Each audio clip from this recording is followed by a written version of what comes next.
We'll start our discussion risk assessment. We'll see what is pre-engagement acceptance activities. Pre-engagement means that before we agree that we are your auditor, there are some pre-discussions. Pre-engagement means that we are not in a contractual obligation. So it is what we are assessing them, they are assessing us. So there might be both sides acceptance or there might be a rejection. In a same marriage, there might be a girl is good but not suitable for that family. Pre-engagement acceptance activity will say how to plan and supervise. What is the audit risk in the start before, what is the risk, So these are all judgmental, all these answers you will get on your judgment basis. You will meet with the client, you will see about risk and you will say audit risk seems higher, or lower. Depend on your questioning.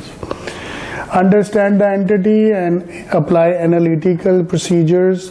Then we'll see is there any fraud in financial statements, and then we will see that client is doing some illegal works, so how to handle that scenarios.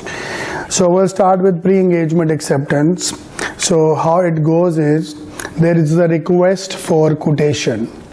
You are a client, I am an auditor. This year you want to have an audit, so based on your understanding you may ask 10 or 20 auditors to give you a quotation, so you can choose the best out of that. Okay, this quotation is a general quotation. I cannot quote you anything without meeting, without understanding what is the number of transactions you have, what is your turnover, how many staff you have, how complex your business is, how big your size is, are you already have CPAs in your company, what is the size of accountant, do you have internal auditors.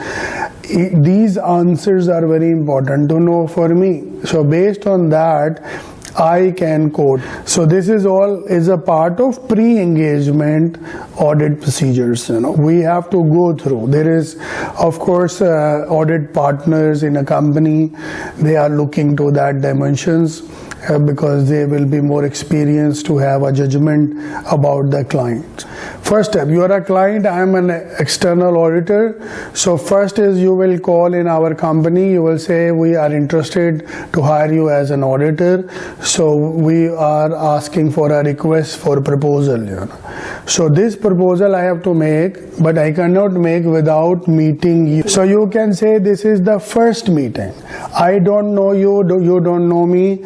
You have question about me, that how experienced I am, how old my company is, how many auditor we have, are we doing the similar audit like your company. These are your questions, right? My questions are how big you are, how much is the transaction, because in my mind I'm thinking, is it my relevant industry, should I take this audit? So these all things are the day one considerations.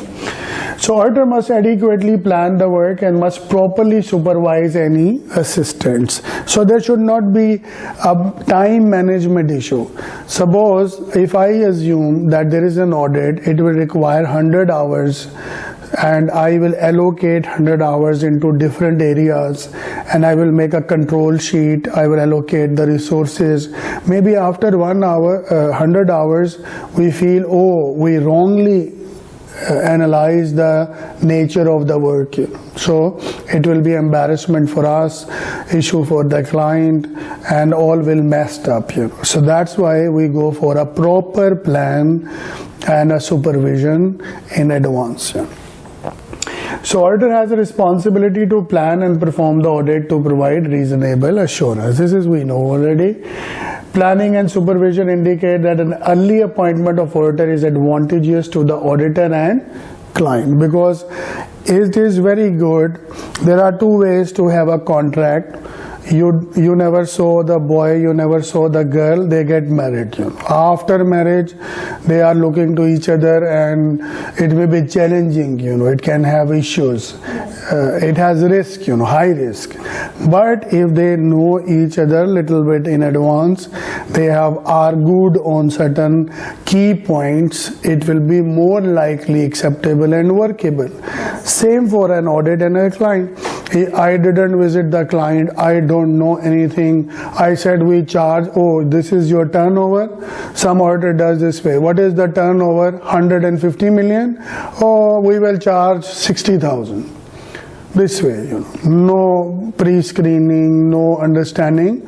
So that's not professional. Professional way is there should be a set of questionnaire which will define all these things, that how many transactions, how many people, how many branches, complexity, previous auditor issues, competency of the staff, do they have Oracle, SAP, what system they are following, do they have internal auditors. Based on that, I should have assessment. But in any case, I should be independent as an external auditor. So client acceptance. If you are an auditor, right, and you believe this company is not ethical, and you heard from certain people that they do accounting manipulations, This is some companies we know in the market, they are not fair. So what you can do is, if you feel the management lacks integrity, you can reject. You tell them we are not interested to do your audit.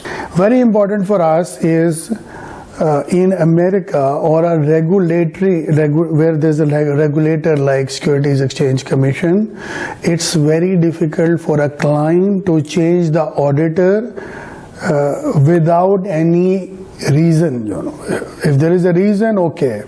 And a new coming auditor has to take a no objection certificate from the old auditor, right? So that's the power of audit and auditor, that you cannot say auditor, okay, I don't need you, I will take a new one. No. Until the old auditor don't give go ahead to the new auditor. For example, suppose I am an external auditor, I have 30 people in my company. I am based in Washington DC and my client is also based in Washington DC. Now he start working in Florida, which is a little bit away. Now he want me to audit his Florida office. I don't have office in Florida. My staff is already tied up in Washington DC.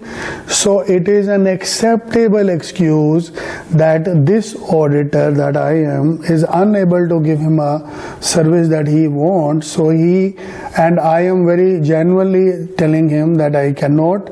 So take a no objection certificate and hire a new auditor who can handle your both offices, right? So these are the genuine cases with the procedure we can do here.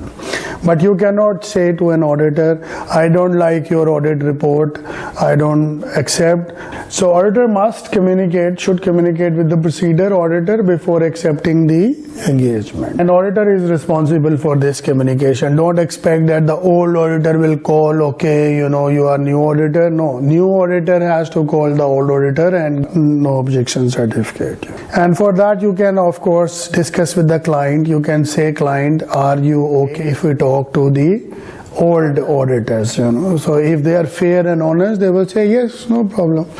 Like sometimes we hire an employee, he or she has 2-year experience. So we say, is it okay if we call in your previous office and take feedback from them, right? So if the employee say no, this and that, so you will feel that the way they left, there is an issue here. So let's move forward to a very important letter called engagement letter, right? It's like a marriage contract. It's define your rights, and whatever you will state, a judge will go accordingly. For example, if you write that I as a man giving 10 kilo of gold to this girl, 2 houses, 1 land, this much of cash, So no one can take letter from you. It becomes your right. Same way, engagement letter made in this way, that this is the scope. Engagement letter related to auditor and client. We define the scope, objective,